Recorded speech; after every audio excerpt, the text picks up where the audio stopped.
if not now, when? Uday Kotak calls for printing money to save economy.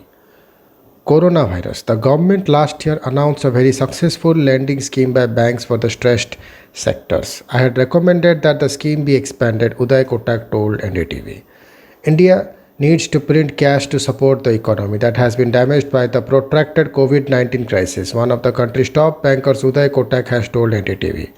This expansion, said the chief executive of Kotak Mahindra Bank, needs to be done in two parts, one for those at the bottom of the resources pyramid and the other for protection of jobs for sectors affected by the pandemic. In my view, this is the time to expand the balance sheet of the government, duly supported by the RBI, for monetary expansion or printing of money. Time has come for us to be doing some of that. If not now, when? Mr. Kotak said.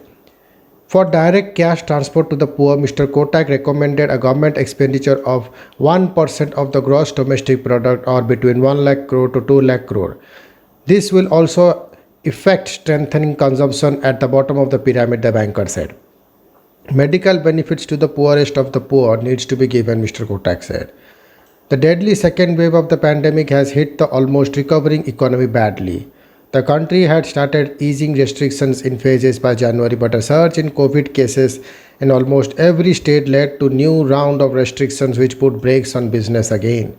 Mr. Kotak said two categories of businesses are apparent because of the pandemic. The first are those going through a transitory period because of COVID and are likely to survive the pandemic, and the second are those that are structurally challenged because COVID has changed the business model to an extent that they are no longer viable. Do whatever you can to support the first one so that they survive this and come out. For the second one, it's much more difficult. If we believe they can sustain in this new world, we have to find appropriate solutions that take care of human suffering, but you cannot make unsustainable business drag down the economy in the long term, Mr. Kotak said. The government last year announced a very successful lending scheme by banks for the stressed sectors. I had recommended that the scheme be expanded from the current 3 lakh crore to 5 lakh crore and more sectors be included so that greater support to the economy can be given as soon as possible. Thank you.